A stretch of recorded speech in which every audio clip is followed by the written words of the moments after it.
Bismillahirrahmanirrahim. Assalamualaikum warahmatullahi wabarakatuh. Ikhwanu wa akhwatu fillah yang dirahmati Allah. Bersyukur kita kepada Allah pada sore yang penuh berkah ini, insyaallah kita masih senantiasa diberikan nikmat iman dan Islam, nikmat sehat walafiat, sehingga masih terus istiqomah mengikuti kajian rutin kita, amalan wajib kita. Salah satu amalan wajib kita yaitu thalabul ilmi, ngaji bersama Al-Fakir Sahir 78, ngaji Kamis sore ke-6. Insyaallah kita akan bahas tema Isra Mi'raj Nabi besar Muhammad sallallahu alaihi wasallam, karena masih dalam suasana Isra Mi'raj. Mudah-mudahan pembahasan ini menjadi spirit buat kita, motivasi buat kita untuk senantiasa takarub, mendekatkan diri pada Allah dan cinta kepada Rasulullah sallallahu alaihi wasallam, yang tentunya perlu kita menyampaikan salawat dan salamnya kepada baginda Nabi Muhammad sallallahu alaihi wasallam, karena berkat perjuangan beliau, alhamdulillah kita pada generasi akhir zaman ini masih terus istiqomah meyakini kebenaran ajaran Islam, dan insya Allah terus berjuang sampai akhir hayat hidup kita. Dan tentu kita juga berharap diwafatkan oleh Allah dalam keadaan diterima iman Islam kita, dan dikumpulkan oleh Allah di yaumil mahsyar dalam keadaan mendapatkan syafaatul uzma dari Nabi besar Muhammad sallallahu alaihi wasallam. Pada sore hari yang berkah ini, insyaallah kita setiap tahun memperingati, mentadaburi, menapaktilasi momentum Isra Mi'rajnya Nabi besar Muhammad sallallahu alaihi wasallam. Ayatnya juga sudah sering disampaikan oleh guru-guru kita, para masyayikh, para habaib, para kiai, para asatizah. Ya, surat Al-Isra ayat 1 yang berbunyi, A'udzubillahi minasyaitonirrajim, Bismillahirrahmanirrahim, Subhanalladzi asra bi abdihi. Maha suci Allah yang telah memperjalankan hambanya lailam minal masjidil haram ilal masjidil aqsa, pada satu malam dari Masjidil Haram ke Masjidil Aqsa. Alladzi barakna haulahu, yang kami telah memberkahi di sekelilingnya. Linuriyahu min ayatina, agar kami memperlihatkan sebagian dari tanda-tanda kebesaran kami. Innahu huwas samiul basir, sungguhnya dia maha mendengar lagi maha melihat. Jadi Allah sudah menjelaskan dalam Al-Quran surat Al-Isra ayat 1, dan para mufasir pun telah banyak menyampaikan bahwa yang diperjalankan adalah jasmani dan rohani Rasulullah sallallahu alaihi wasallam, jasad dan rohnya, ya. Jadi jasmani dan rohaninya, jasad dan rohnya itu dijalankan serentak, sebagaimana kita berjalan dari rumah kita ke pasar, dari rumah kita ke masjid.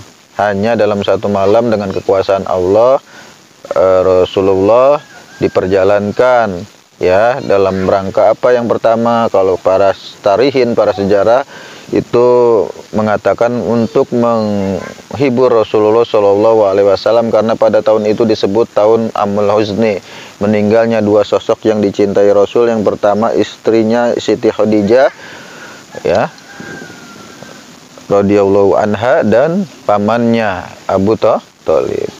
Ya, maka dengan itu Allah mengajak bertamasya secara rohani untuk Rasulullah SAW agar tidak larut dalam kesedihan, terhibur, ya.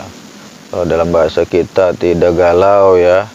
Walaupun sebenarnya Rasulullah nggak mungkin galau, ya. Hanya kemudian Allah memberikan satu hiburan rohani, diperjalankan Rasulullah dari Masjidil Haram ke Masjidil Aqsa, kemudian naik ke Sidratul Muntaha, ke Baitul Ma'mur, ya. Dan juga di situ Rasulullah diperlihatkan orang-orang yang kondisi-kondisi orang-orang yang ada di dalam neraka. Salah satunya adalah orang-orang yang lidahnya itu digunting oleh api neraka. Itu ketika itu Rasulullah bertanya bahwa kepada malaikat. Siapakah orang itu? Orang itu adalah para khatib, para dai, para mubalik yang menyampaikan kebenaran tapi dia sendiri tidak mengamalkannya. Nauzubillah summa nauzubillah. Al-Fakir sendiri merinding dengar kisah itu ya. Kemudian di dalam pembahasan lain, dalam sudut pandang lain, dalam aspek lain, Rasulullah juga menerima perintah sholat 5 waktu, juga kemudian dibelek dadahnya, dibersihkan ya. Ya, kaum orientalis, kaum para pengagung akal kemudian mengkritisi, loh kan Rasul itu udah suci, kenapa kemudian dibelah, kemudian dibersihkan lagi hatinya ya. Jadi sebenarnya bukan dibersihkan lagi hatinya, hati Rasulullah jelas suci, tetapi Rasulullah kemudian dibelek dadanya agar lebih suci lah lagi ya. Makanya kemudian Habib Ali Al-Habsyi dalam Simtu Durornya, karangannya yang bernama Simtu Duror yang udah masyhur ya di karangan kita, itu mengatakan wama akhrajal amlaku, dan tiadalah para malaikat mengeluarkan min qalbihi adza, dari hatinya kotoran-kotoran. Jadi para malaikat tidak mengeluarkan kotoran-kotoran dalam hatinya, tidak ada kotoran iri, dengki, ujub, sombong, riya, sum'ah di dalam hati Rasulullah. Lo dijelaskan itu.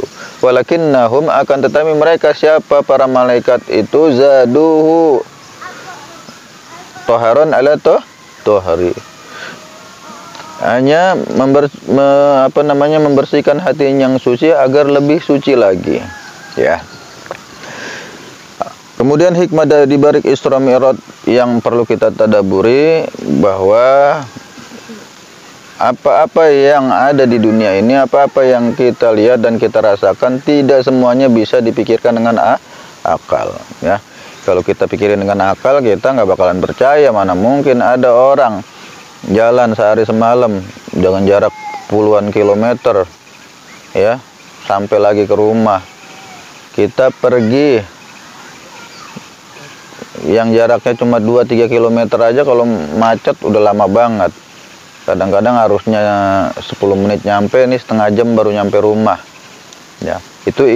Itu karena kenapa? Karena kita melihat sesuatu dengan akal.